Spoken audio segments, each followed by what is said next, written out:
Good grief. What a morning I have had.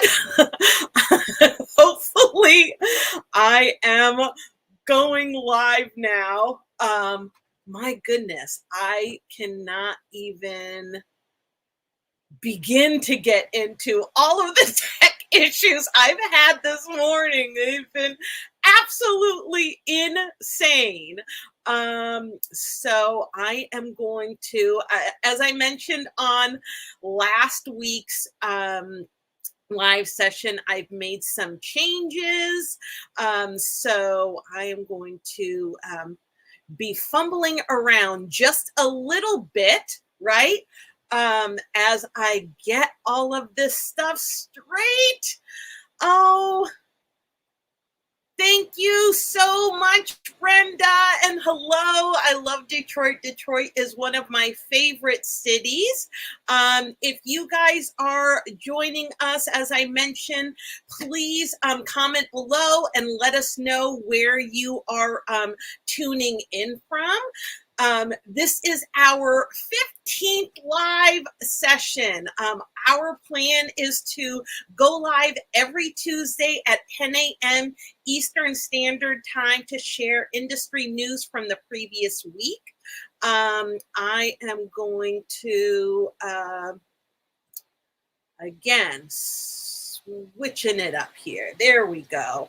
I got a little bit fancy, like I said, last week and added a couple of items to help me through this live. So if you are Team Replay or Team Live, please let us know again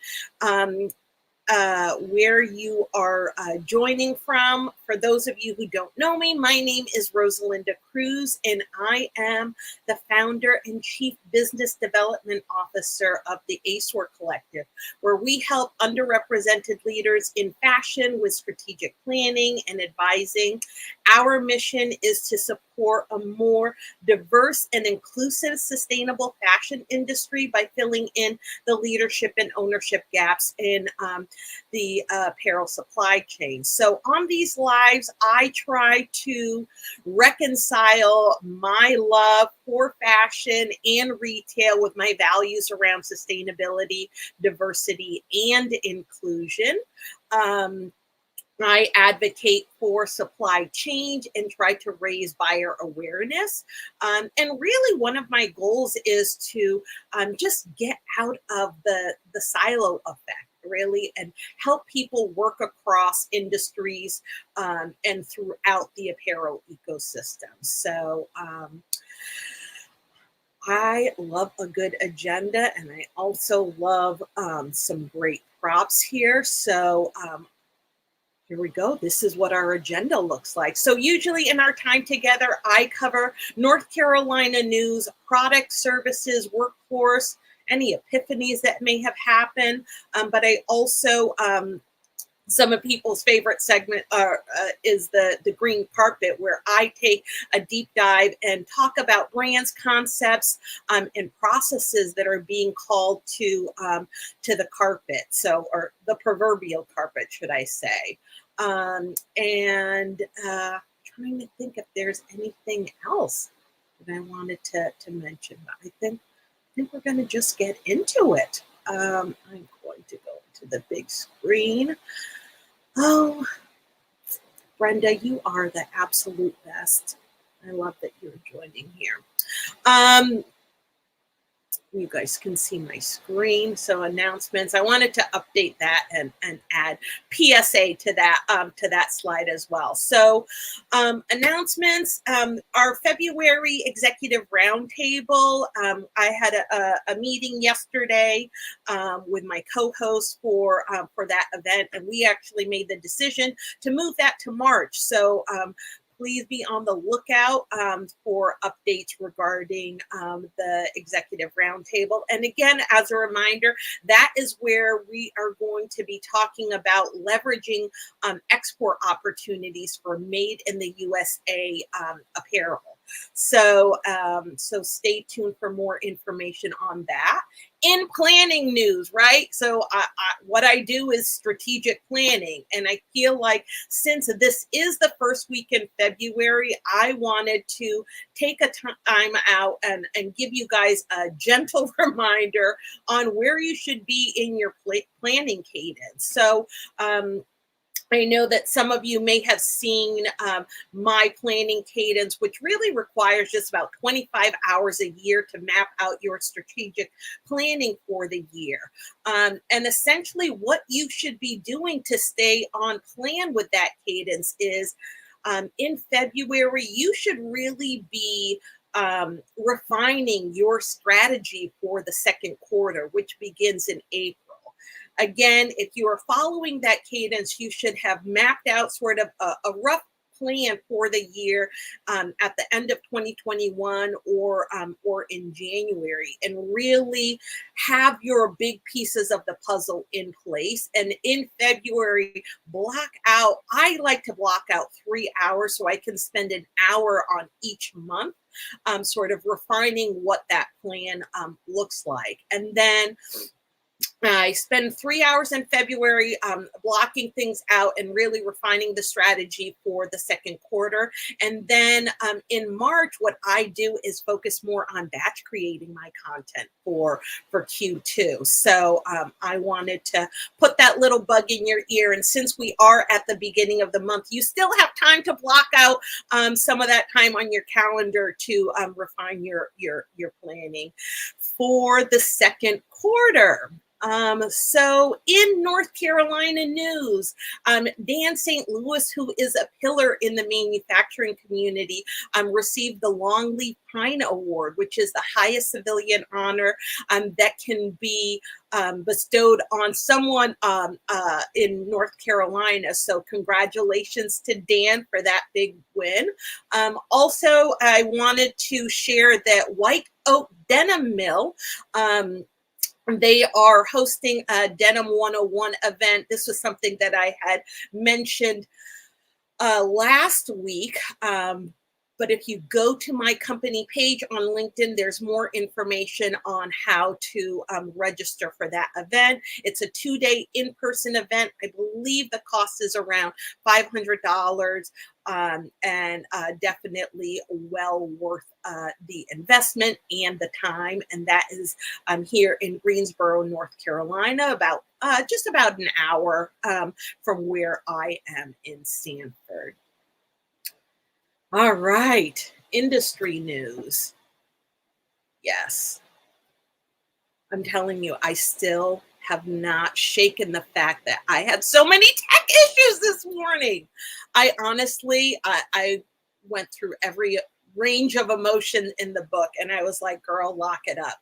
Get it together. You got to go live, even though I was 20 minutes late to the party. But in any case, in industry news,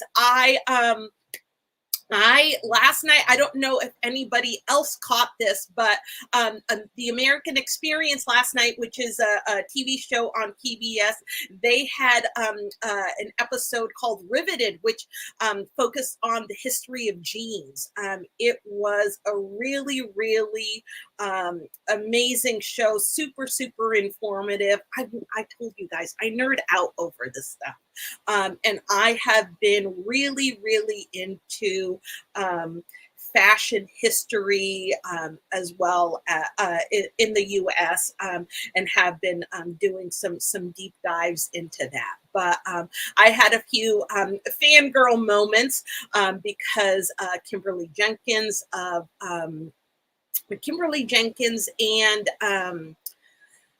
Jonathan Square. So we're both on there. And Kimberly Jenkins is the founder of the Fashion and Race Database. I know I had talked about them before, but they also, I think that they did a really, really great job about talking about the misinformation around the history of denim, which oftentimes is attributed to Levi's, but actually they go into deep into the history and trace it back to indigo, and talk about how indigo was really the beginning of things, and how that knowledge actually came from enslaved Africans. And it really highlighted the extreme inequities in the United States.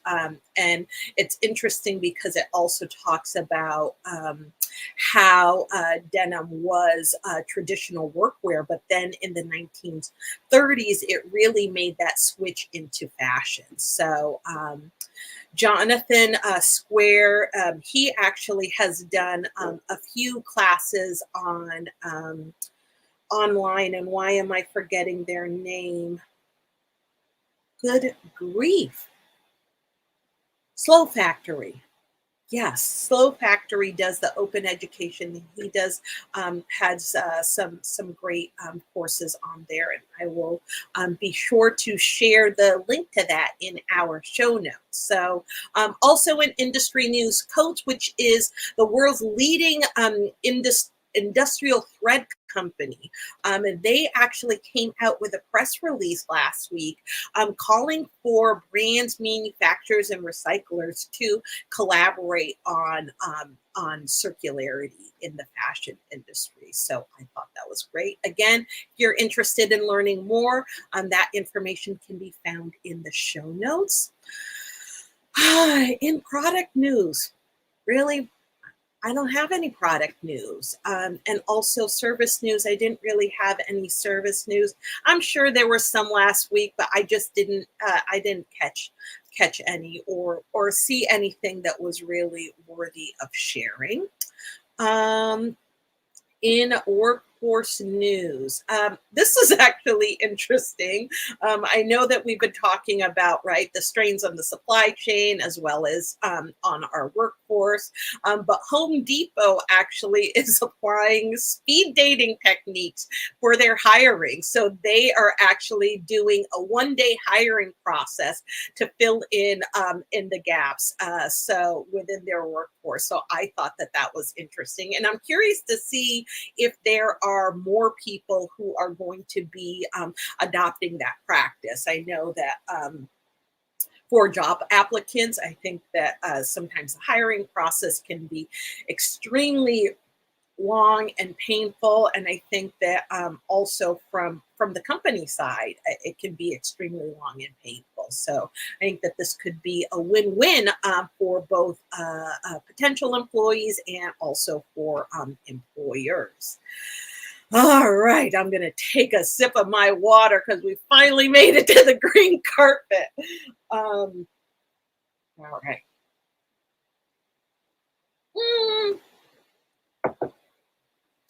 Oh, hello, Tamika. It is so nice to see you, and thank you for joining. Hopefully, we're going to be catching up soon, lady. We got some things to talk about, so I'm going to be up in your inbox in a little bit. But in any case, we're at the green carpet. So this is where, like I said, I take a deeper dive and talk about brands, concepts, processes that are being called to the carpet. I think that within the fashion industry, there are a tremendous amount of ethical dilemmas, but I also feel like there are a lot of siloed conversations and infighting that happens. And really, what I want to do is create a space where people feel comfortable talking about what the true challenges are, right? I know that within the industry, there is a tremendous amount of calling out that happens. And if you guys have been joining these live, you guys know that I am actively trying to not call people out, but actually practice calling people in, right? And I also want to give credit to Loretta Ross, who is a professor at Smith College. She did a TED Talk on NPR several months ago where she talked about the power of calling people in and versus calling them out, and how when you call people out, you don't really allow space for conversation, right? People are coming to the table with their, with their shoulders up and guarded. And when that's sort of the starting place, you can't have genuine conversations and talk about what the possible solutions are. So I am actually fangirling because I reached out to her just to praise her and her work, and let her know what an inspiration she has been to me. And we have a meeting. So I am really excited to connect in with her more on a one-on-one basis. So, all right, now let's get into it. So a couple of things that I wanted to talk about are reshoring, right? So why is reshoring not happening, and why is it actually going to probably evolve from reshoring to nearshoring? So everybody in the last year has been talking about the strains on the supply chain and how there has been an emphasis on brands wanting to focus more, instead of on savings, on resiliency of their supply chain. And essentially what that means is that they're bringing their operations closer to home. And a couple of weeks ago, I talked about the executive roundtable I had, and we did do a little bit of a deeper dive through that. But one of the things that they talked about is that there is a lot of conversation, right, happening around reshoring. Their phones are ringing off of the hook with brands who are interested in bringing operations back to the U.S., which is absolutely fantastic. However, they are not interested in paying the prices that that are essential for these manufacturers to stay in business, which also allow them to pay a fair and living wage to their employees, and the list goes on and on. And really, what I found through this conversation is that there's a stalemate, right? A stalemate in the sense that a lot of manufacturers and suppliers are like, I'm not going to argue the value of my product and services. I'm not going to do that dance, right? So they're not really engaging in the conversation, and which I completely understand, and also recognizing that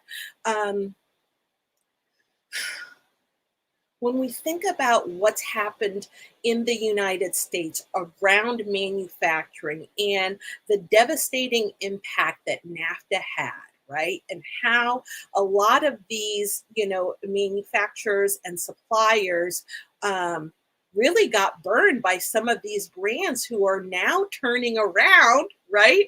And trying to re-engage some of these businesses. So I think that there is a hesitation, right, around engaging with brands and organizations who I almost would say, right, are directly tied to, right, the demise of some of these businesses.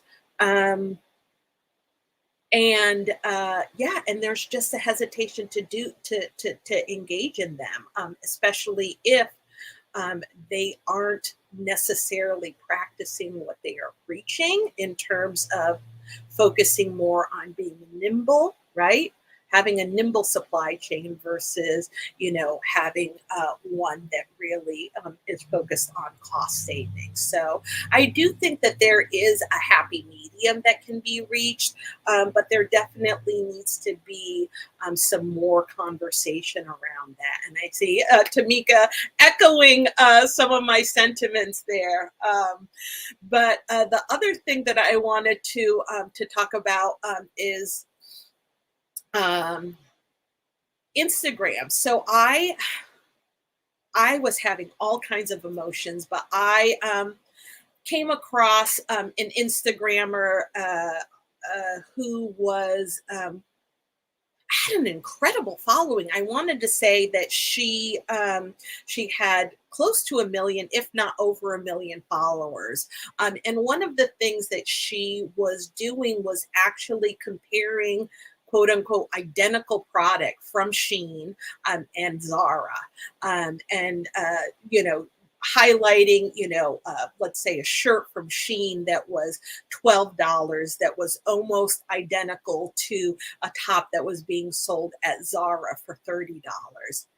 And I had to exercise a lot of restraint because I really wanted to get in the comments and school them on fast fashion and the impact that it has on people of color, especially women of color. But then she was also a woman of color, so I wasn't trying to mess up her coin either. But then I was like, maybe you should DM her. And then I was like, I do not want to burden myself with educating somebody around this. But I do think that it is really, really important to help people understand the impact that fast fashion has on communities of color.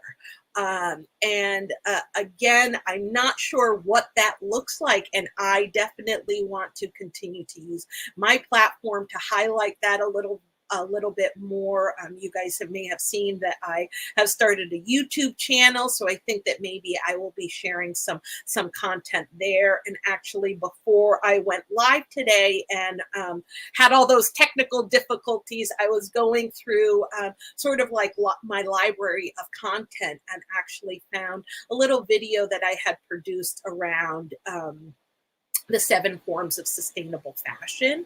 And I do actually want to have a resource page, whether it's on my website, that really helps people educate themselves on the impact that fashion has. So yes, Tamika, you are so right about that. And lastly, there's recycled polyester. So another post that I came across was about how recycled polyester is actually the hallmark of greenwashing, and it talked about how there was a study done where I can't even remember what the percent is, but something like it was over 70% of what's being marketed as recycled polyester is actually virgin polyester. So there is a lot of misinformation, or actually greenwashing, right? There's a difference between greenwashing and misinformation. I think that misinformation, there is feel like there isn't the same malicious intent, right? Greenwashing, you are knowingly sharing inaccurate information. But in any case, so that was interesting, and it actually, again, called out H&M specifically by name, and talked about how there is an organization, again, the name is slipping my mind at this moment, but they did some research, and something like, again, like over 80% of their sustainability claims have found to be false. And I was just like, oh my goodness. And again, right, this is where this is really hard, right? This practicing calling people in versus calling them out, right?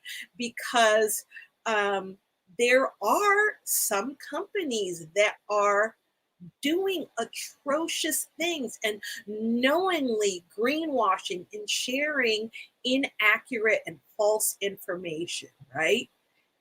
And H&M is definitely the poster child for that. And I also want to recognize that while H&M has been called out numerous times about its greenwashing, it has also invested a lot of money in technology around circular apparel and that sort of stuff. So they are funding a lot of innovation in the world. And I'm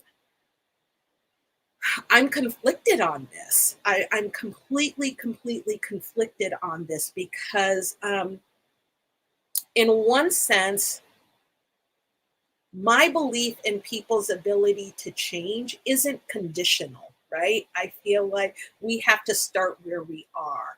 And I'm really I'd love to have closed door conversation with them about this, right? Because I think that a lot of their communication is coming in forms of press releases, but I really want to, peel back the layers and understand. And yes, capitalism and greed is definitely a huge motivation, but I don't know. I feel like there's more to it, and I want to like dig into that in a way that actually um, brings about understanding and helps us understand what the solutions are. Um, and Tamika, you are on fire today. I missed you so much. Oh man. But so yeah, so that I digressed a little bit, but recycled polyester. And then there was also just keeping on, that's my little timer there. Keeping on polyester and recycled polyester, there was actually recently a study from the Center for Environmental Health in California that they did a study and found BPA in 88 BPAs in socks from 88 different brands that were using recycled polyester. And I am no scientist and I am probably going to butcher this, but BPAs actually, my layperson sort of understanding of BPAs is that part of the reason that they are so harmful and so toxic, especially for women, is because they mimic hormones, right? And have a negative impact on thyroids and your reproductive health and organs. So that is just one of the top reasons that I try to stay away from plastics and BPAs. And as a consumer, when I am purchasing clothes, I try to stay away from any synthetic materials. But I have to say, this girl loves stretch. I love stretch. Stretch is my friend.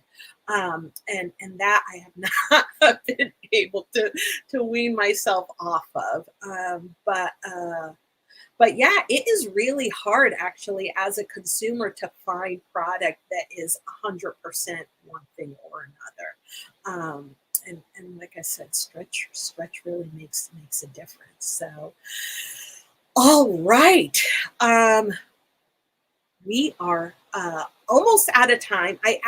Another thing that I wanted to, I was going to save this for next week here, but I really wanted to also talk about a quote from Arlen Hamilton. And the reason that I bring this up is because there has been, again, I'm not sure if this is my algorithm or if this is really happening in larger places, but there's been a lot of conversation around the Great Resignation, the Great Revolt, strains on the workforce, but there's also been conversation around professionalism, which to me, that is a dirty word.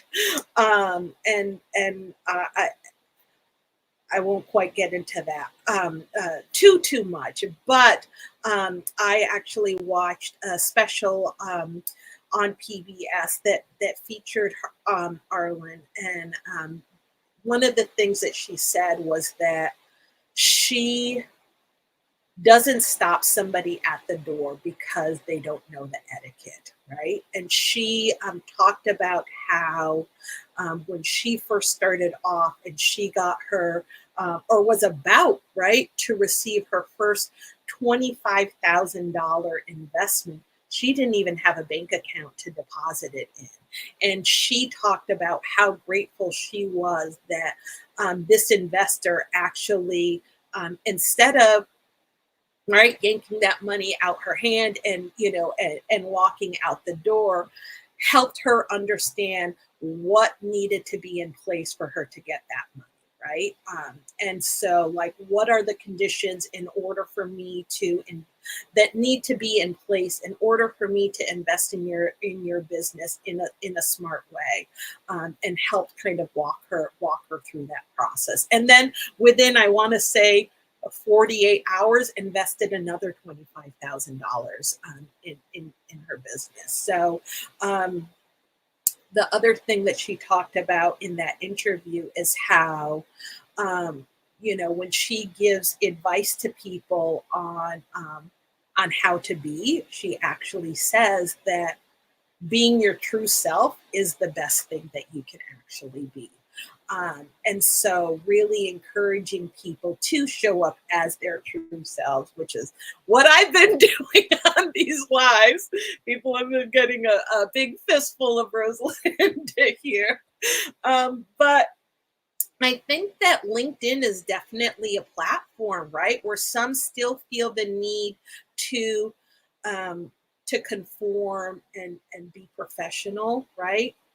And like I said, I have been trying to show up authentically and unapologetically showing up as myself on these lives, right? Because I want to make sure that I am getting in front of people who want to learn from me, right, and my experiences. But I also want to learn from those same kinds of people who show up authentically, who show up messy.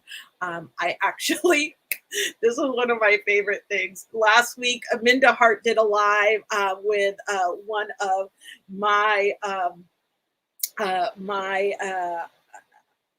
I want to say, she's not necessarily a mentor, but definitely somebody who I look up to, is Liz J. Simpson.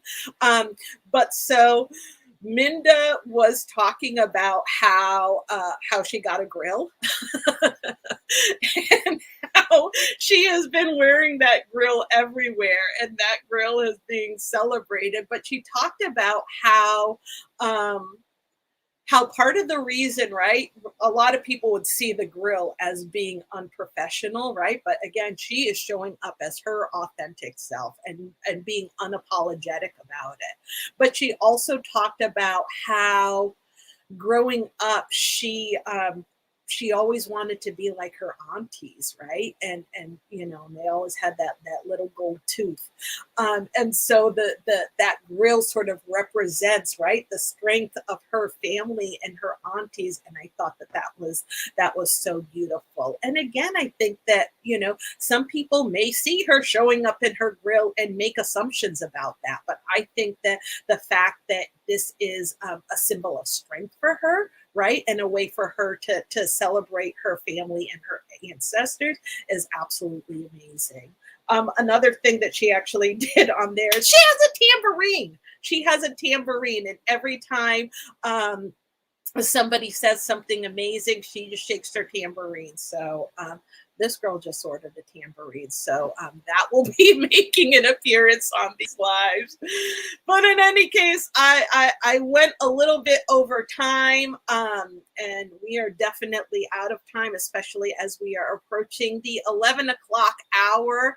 Thank you so much for everybody who joined. Brenda, Tamika, I really, really appreciate your support. I am supposed to be having a newsletter coming out this week. I am going to be talking about planning cadence, and sharing some more tools around that. And again, our mission is to support fashion industry by filling the leadership and ownership gaps in the apparel supply chain. So if you are interested in helping us further our mission, please join us. Reach out to me. I'm always looking to connect with people, and Thank you so much. I will see you guys next week, Tuesday at 10 a.m. Eastern Standard Time, and I am going to lock it up and get it together.